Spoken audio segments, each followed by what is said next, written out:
All right, good afternoon, everyone. Welcome to this meeting of the Roading Subcommittee. We're joined by Councillor Linwood online. I believe the Mayor is an apology. So I'll move that we accept that apology. Seconded by Councillor Cowles. All those in favour, please say aye. Do we have any declarations of interest? All right, whoever's slashed Councillor Hopkins' tyre, I'd like to say thank you. He's just apologised for not being able to be here to join us. He's got a flat tyre. There's probably a piece of curbing somewhere that Roading will have to replace later on. So we move straight into the minutes of the last meeting. I will take it that they have been read. Is there anything that anyone wants to bring up out of those minutes?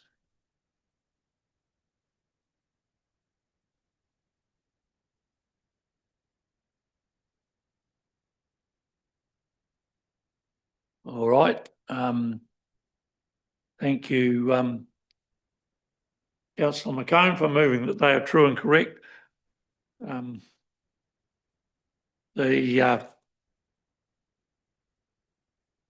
I'll second that. So all those in favour, please say aye. Carried. So we move on to the memorandum report on the 25-26 Sealed Road Resurfacing Program, and I'll ask Mr. Rendell if he would like to give us an explanatory blurb before we move into this riveting subject. Thank you very much, Councillor Thompson.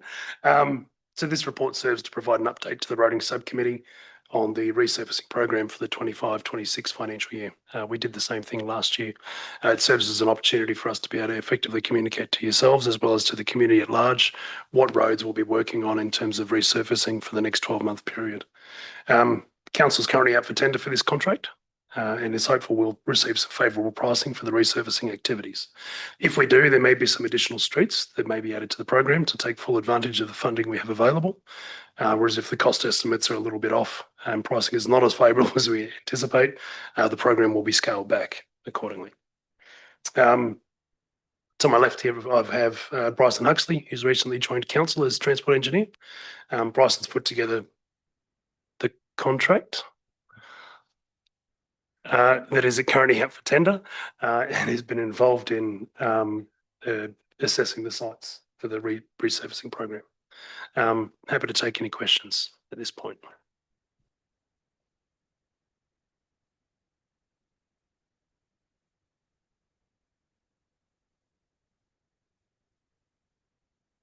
Thank you, Mr. Chair.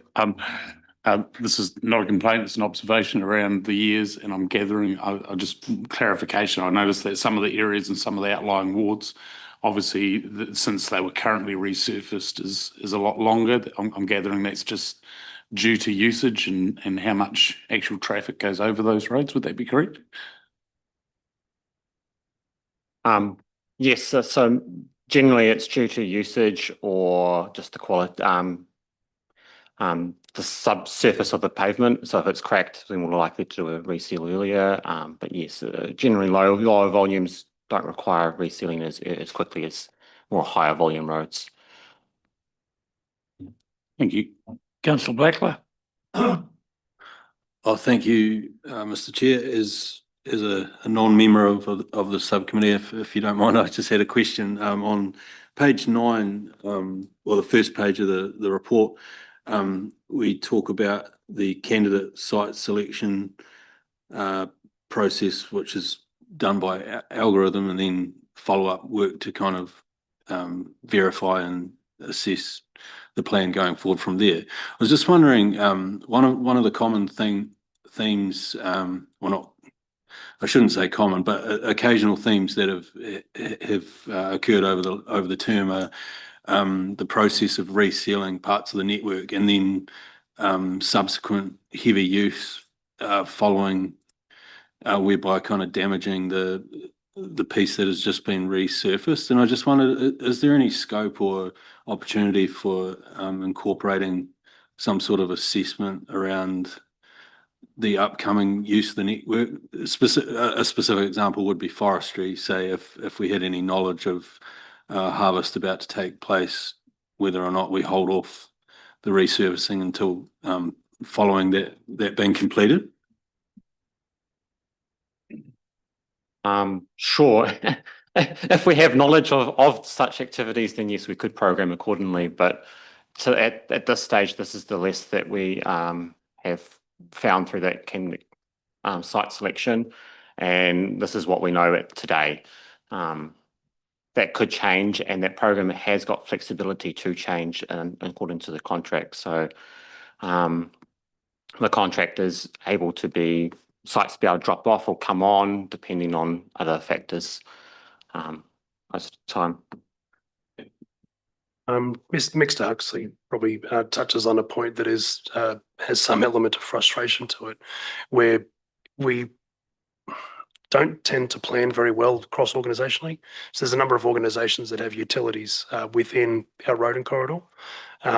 We try to generally align our own renewal programs so that we're not, digging up roads that we've just to replace a water main where we've just resealed the road.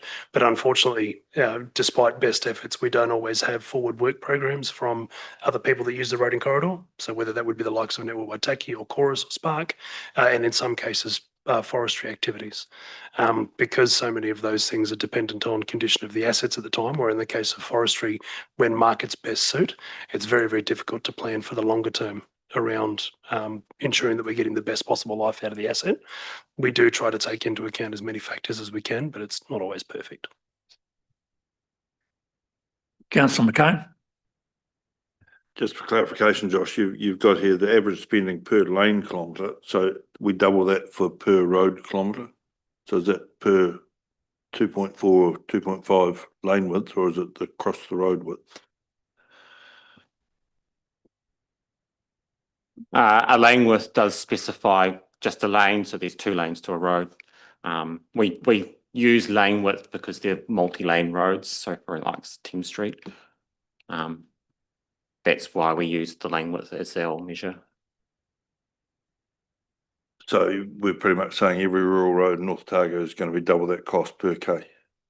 The lane width cost pretty much is going to be 70 grand per sealed kilometre per road. Generally speaking, yes. I wonder if we can just explore the fact that we don't actually draw these names out of a hat. There is a formula that allows the fact that even though the road appears to be in good condition, it is coming to the end of life of seal, and if we want to protect the road, we need to reseal it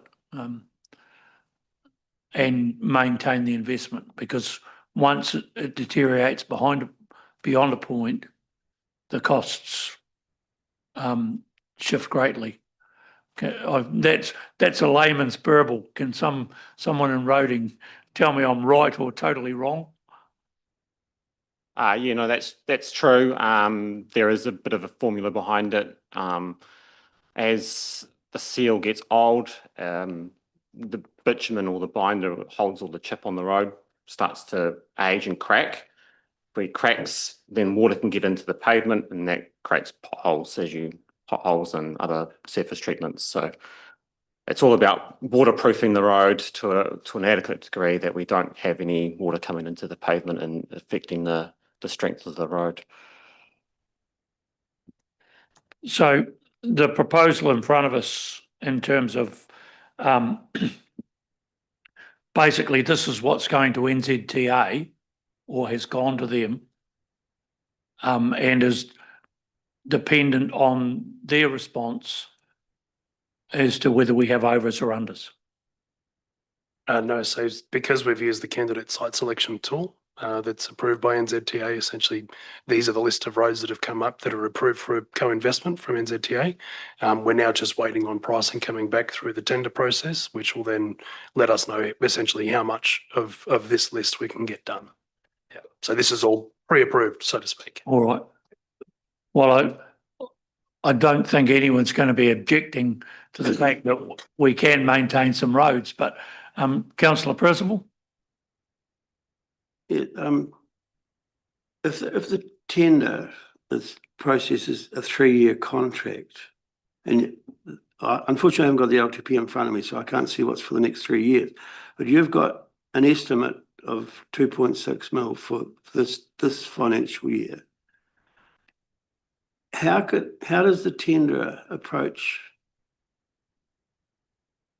a figure which is not actually accurate because it's an estimate? I mean, I know we can't disclose tender prices and things, but if you've got 2 more years on that, which is again going to be 26, 27, 27, 28, if that's the term of the contract, I don't understand how you can tender on a 3-year basis when it's an annual program. And that's the first question. The second question is, when it comes to a lot of the roads that are mentioned here, and I know a lot of them, some of them are having less traffic than they had before, and I know it's all worked out with some special formula, but Algorithm. well, I don't know what that means. So if a road is not being used as much, are all these roads, do they get traffic counts, etc.? I mean, I know they go and inspect them all, but there appears to be some, in my opinion, that not that I'm a roading engineer, one of the 4,000 in Corridor, but it would appear to me that they don't actually need it because they haven't had the traffic that it's been expected on them, and they might have a certain life that you just figuring on these algorithms or whatever you do. So anyway, 2 questions. Thank you. In terms of the contract, it's what they call a measure and value contract. So they tender on a rate. So it's going to cost, they say it's going to cost X dollars for this type of seal and this amount. And then we can just say, well, we got this many square meters to do, and we're going to use this rate, therefore we can do this much. So we're fixed by the amount of money we've been approved to us, the 2.67 million, and it's about how much we can do based on the rates provided in the tenders or the tender that's been accepted. So the number, essentially the number that changes is the quantity that we do to make it affordable. So if the tender rate comes in high, then we can only do less number of square meters. If the tender rate comes in lower, then we can probably try and do more square meters. And that's why the program in this listed here is an estimated program, plus or minus 1 or 2, depending on whether we can how the tender comes back to us. In terms of the second question, we do traffic counts regularly and different intervals. So we have updated traffic counts all the time, and that's one of the inputs into the algorithm to decide what's selected. So we do take that into account. But then again, if your pavement gets to a certain age and the bitumen's completely degraded, all you need is 1 truck to go over there, let some water through a crack and create a pothole. So again, it's based on traffic volumes and to a extent, but we also need to just, at the same period, you still need to just do it to preserve the pavement. So it gets to a point where you just got to reseal it.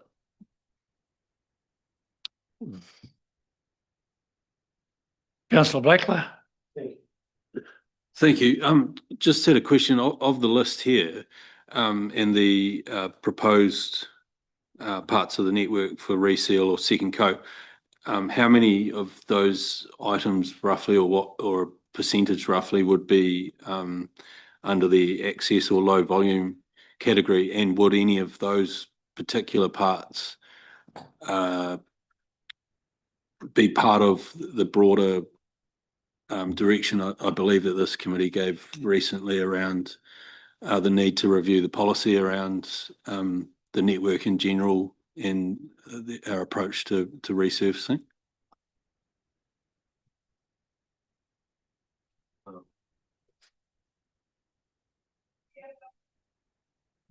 I unfortunately don't have a response to that question. Yeah, I don't have the information in front of me as to which ones are only low volume or access roads. At the moment, the approach has been to maximise seal length as much as we can, to maintain the existing sealed surface until such a time as we decide to, for the longer term, turn a road back to an unsealed road rather than a sealed. So this is trying to keep the service level as it is. But I do take the point that we need to reconsider the extent of network and whether we wish to allow some of the roads to move back to an unsealed situation. I'm not sure that this program was prepared in accordance with that request.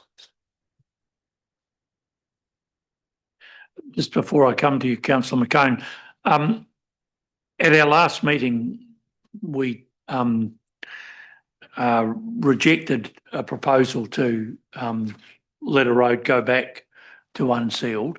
But we also discussed the fact that there probably is a need for an overarching review of our network, so that we can start and forward plan for what may have to revert to a gravel road. I know that you're inordinately busy, but just asking the question, have we started that work yet, or is it still going to happen? I would suggest we probably haven't. We do recognise that we need to right-size the service levels according to the investment that we've got from council, and that's something that's probably going to happen over the next 12 to 18 months, potentially 2 years, and particularly important as we're starting to prepare our bids for the National Land Transport Program.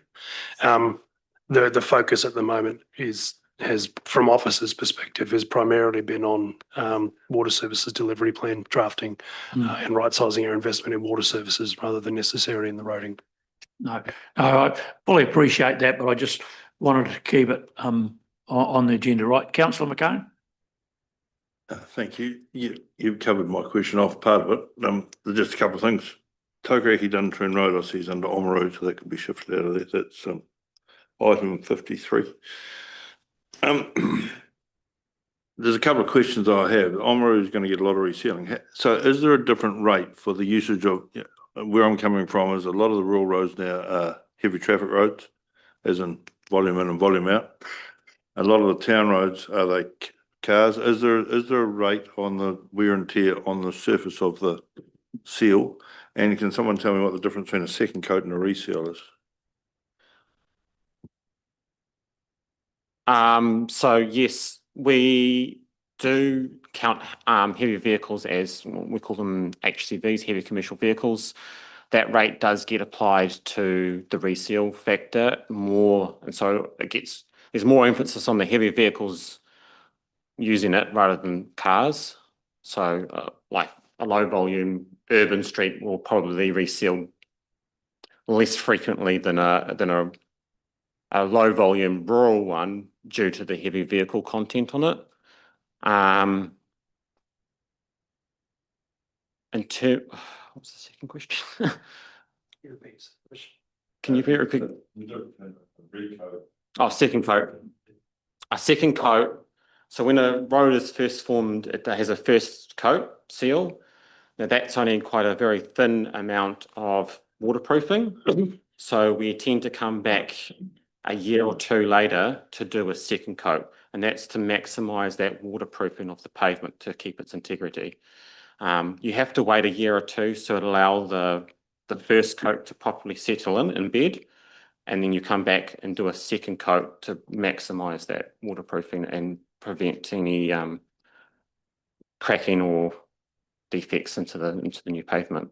So that's really just the reason for a second coat.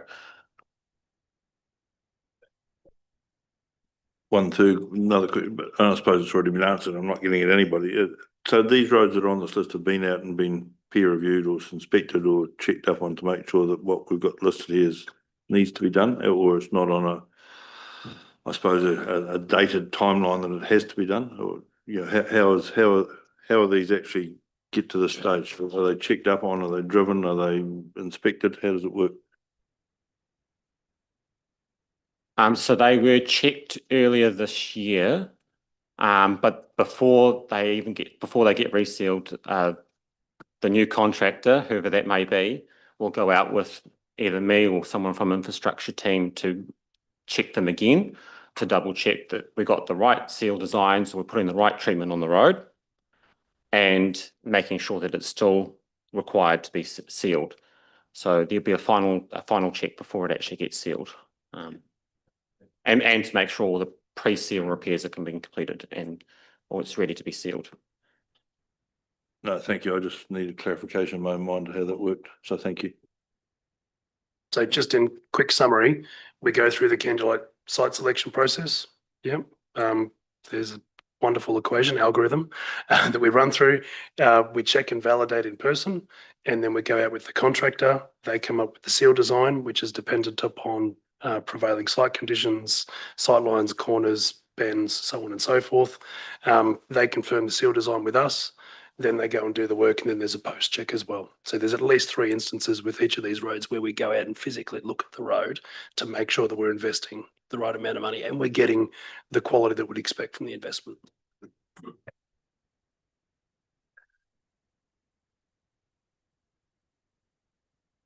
If the work required cannot be covered with the allocated funding when the tenders are accepted, how do you differentiate between the roads that you won't do? And if you have to do that, would that indicate that they don't need doing anyway? Interesting question. We would prioritise those that are most urgent. Some of the sites, you might be able to push waterproofing for an additional 12 months or thereabouts, and then we'd have to catch up next year. But a lack of investment over the long term and us continuing to sweat the asset as much as possible means that we have overall service level degradation over time. Yeah, that's when we end up with situations where there's excessive potholes forming and we've got to take more expensive remediation processes like rehabs. Yeah. Yeah. So I'm not just answering it for you, I'm answering it for the public that might be watching. So I don't want us to drill down into your field of expertise. We accept that you bring that to the table. But in terms of enhancing our understanding, if I look at orders down the order list, we go to number 16 and 17, Island Stream Road, out in the boondocks of Corriedale.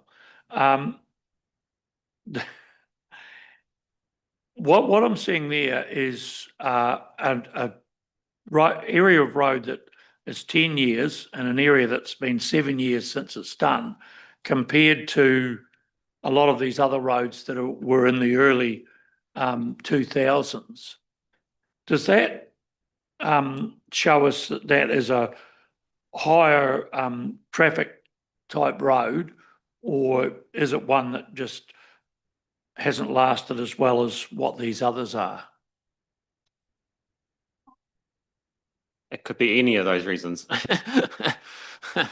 Yeah, it could have been a seal that just hasn't lasted and performed as well as we hoped it to, or it could be there's been a lot more heavy vehicle movements than expected, or yeah, it could be a number of those things.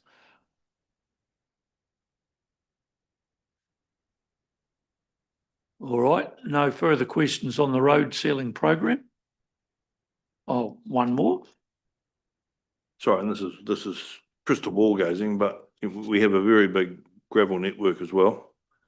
And so some of those will, I would imagine in time, need to be sealed with the amount of traffic, especially coming from the dairy industry and some of the rural context, maybe.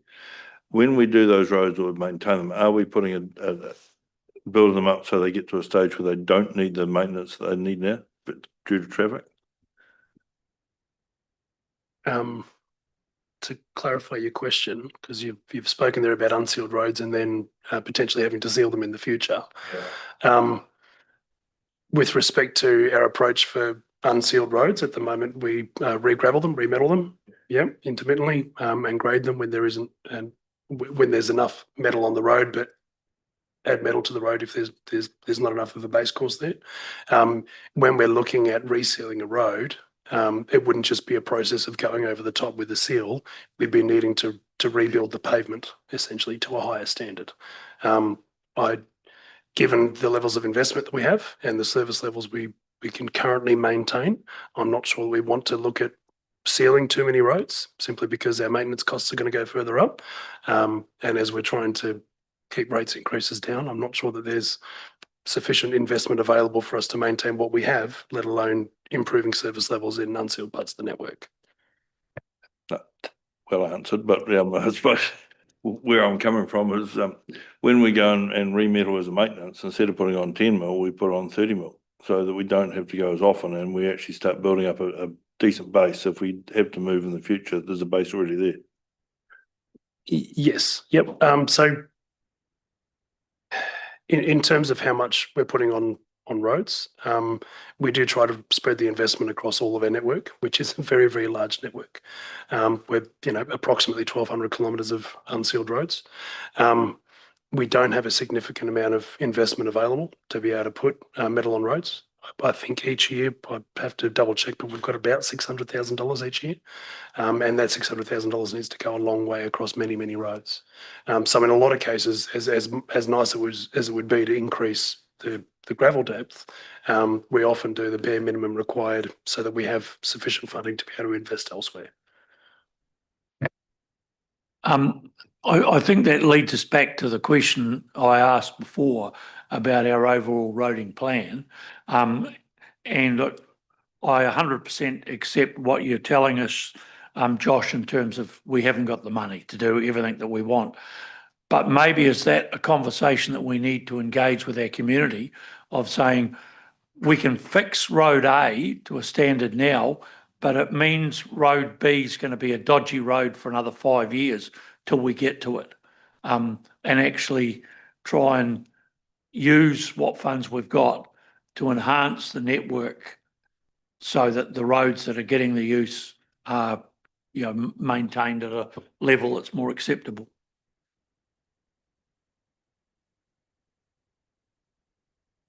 If you'd like some commentary on that, yes. I think we do need to have a more meaningful discussion with our community about what service levels we can expect from the current investment rates.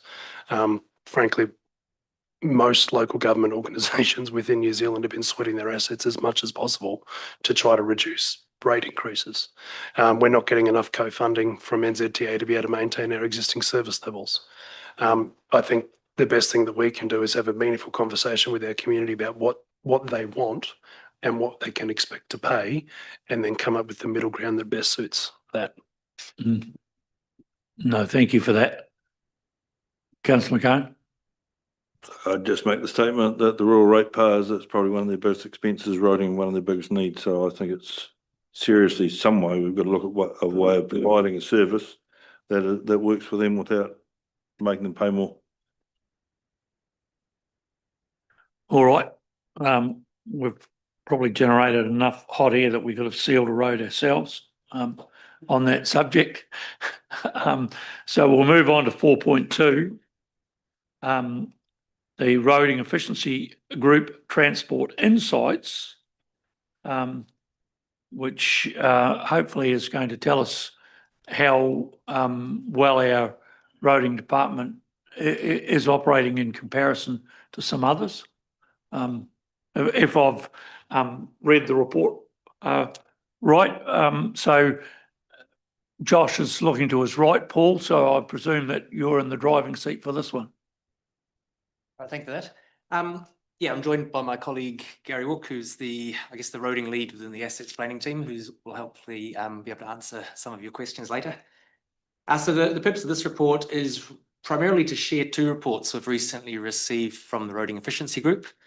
The first is a comparison of our metrics on pavement resurfacing, the discussion we've just been having over the last 3-year period, planned versus actual, and our planned road resealing program for the coming 3 years. So comparing that with our regional and national peers. The second document is a review of our 24 to 27 asset management plan or activity management plan, sorry, for transport, which has just been reviewed by the Roading Efficiency Group and benchmarked against, again, our peers across the country. And probably noteworthy is the very pleasing score that was attributed, which I think is testament to the sustained continued improvement by Gary Wook and other roading colleagues over the last number of years. And the third document is an internal document just sharing the improvement items that we're taking forward as we start to look to develop the next regional land transport plan submission. So I think the report can be taken as read and happy to answer any questions you may have.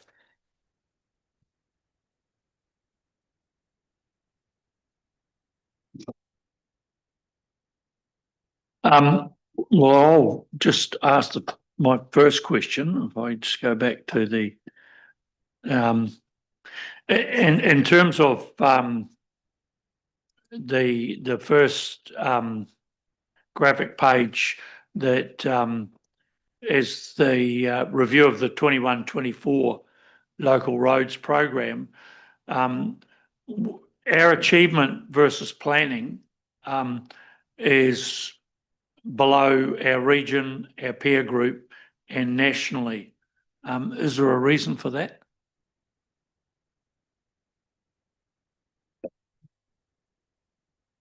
Well, there's a reason, and essentially it's related to the budget.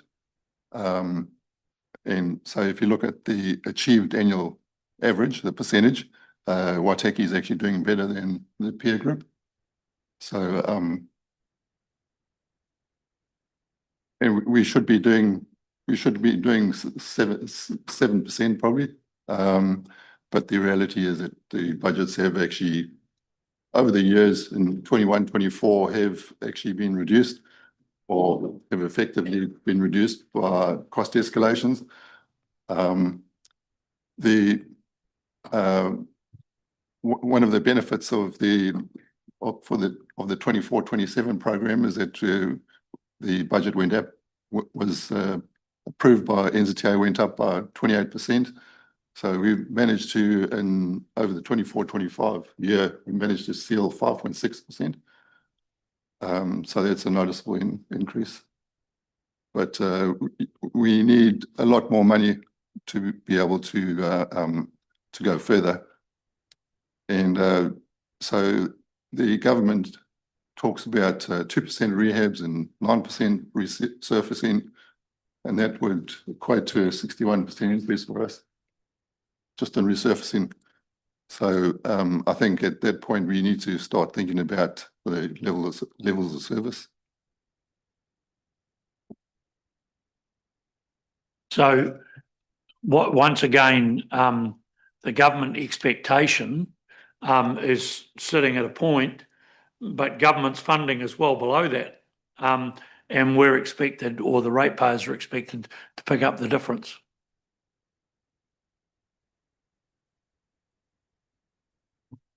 Yeah, that's right. Unfortunately, that's how it tends to work in the roading industry, particularly for local government. And now with the tenders going out for the resurfacing contract, we're hoping that we can actually get some good pricing that will enable us to get a better return.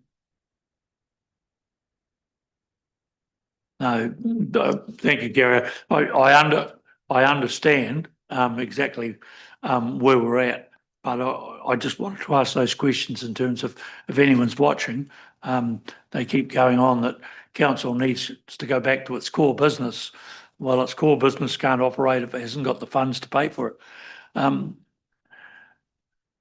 Councillor Cowles, and then, all right. Councillor Percival.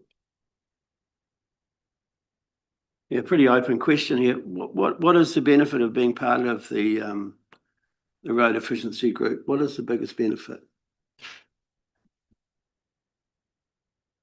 So the roading efficiency group, I've actually been, I've been part of that group for probably 11 years now. And it's really about councils trying to standardise their approach to the road industry, and actually becoming more educated in terms of actually trying to understand what you should be doing, looking at your peers in terms of best practice, and just getting a much better picture of what needs to happen. So that does make us more efficient, or does this make us just comparing apples with apples? Oh, yeah, I mean, it does make us more efficient, and actually challenges each person in terms of trying to decide what kind of actions they need to take. So I think it also introduces collaboration between councils.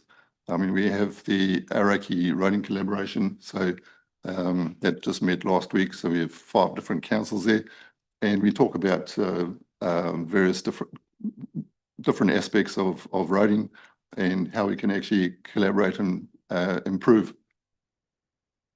Thanks. Maybe I could just add to that. I'm pretty new to the roading efficiency group myself, but the collaboration that's happening in the roading space isn't there in the water space or the park space or the property space, etc. So it's a really great opportunity to benchmark our asset management practice within the roading sector and learn from it to see how we can apply that across other asset classes. Councillor McCone? Just follow on from what Guy was asking, really, and I get very cynical with administrative statements, for want of a better word, with figures that are supplied by I'm not sure who.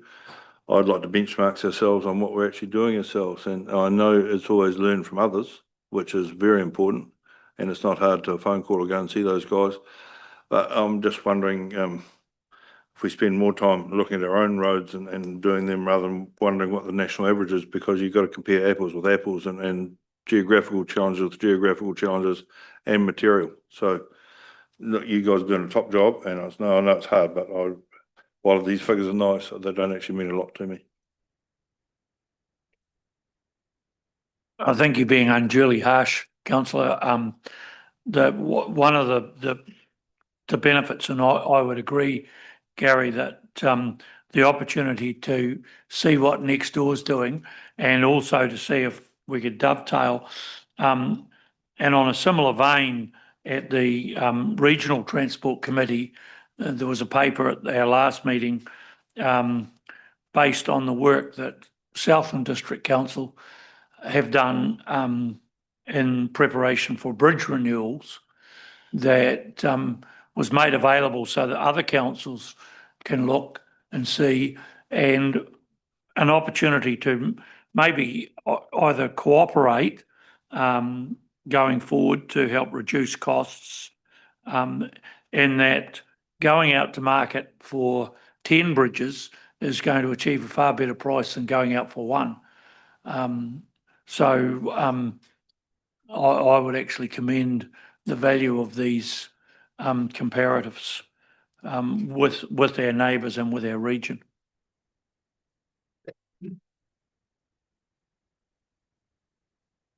Everyone else is happy with what's in front of them, and showing the fact that our staff do know what they're doing, contrary to the questions that we continually ask of them.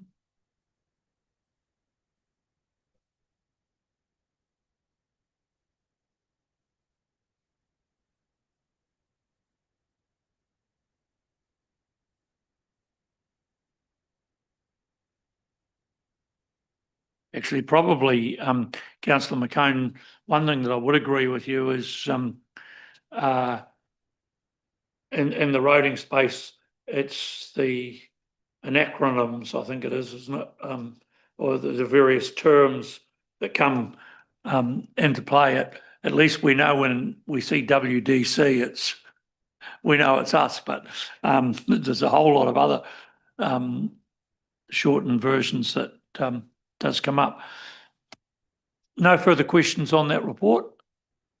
We take it as received.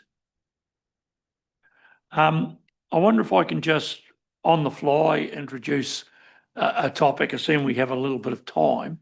And it's something that I have raised, and I'm conscious of the fact I'm not going to be here much longer. So, and I'd like to try and progress, but we rate the forestry companies to allow for the upgrades of roads, etc.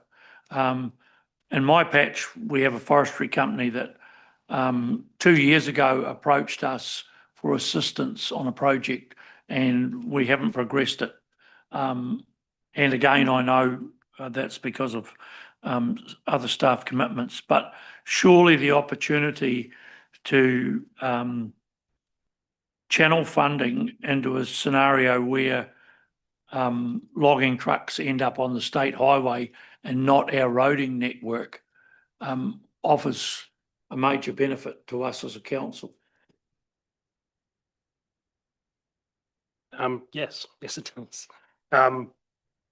Yeah, so one of the things that I've had a discussion with Mr. Huxley about now that he's joined us is the drafting of a forestry rate policy document. At the moment, we levy the forestry rate against a number of companies, but there isn't a lot of clarity over what the intention of that funding is for, whether it's to upgrade roads prior to forestry activities being undertaken, or whether it's to improve roads so that we can shorten trip lengths and get people onto state highways sooner, or whether it's actually to undertake maintenance of roads after forestry activities have concluded to ensure that the ratepayers that might live on those roads have a good road at the end of that intensive activity. So we have been working, well, we have had some early discussions with forestry companies, and we were looking to put together a draft policy, which we then circulate for comment. The intention of that would be that it also comes back to the roading subcommittee so that we can best balance what it is that we're wanting to spend those funds that have been accumulated on to make the greatest overall impact on not just the economic activities within the area, being the forestry companies, but also the ratepayers who live on these roads that are damaged quite heavily by the activity. I apologise, it has taken some time. Several reasons for it, but yeah, we do recognise it's a priority, and it is an issue of concern for the forestry companies themselves. No, thank you for that. Is there no further business that is around the table? The silence suggests, gentlemen, that we're exceedingly happy with the work you're doing, and we trust you will continue. Councillor Linwood, are you happy with what you've heard? Yeah, I'm all good, thank you. Sorry, I'm on mute, just to ease your ears. Oh, I'm sure that Koa could have added to the conversation. No, thank you. All right, at 2:47, I declare the meeting closed.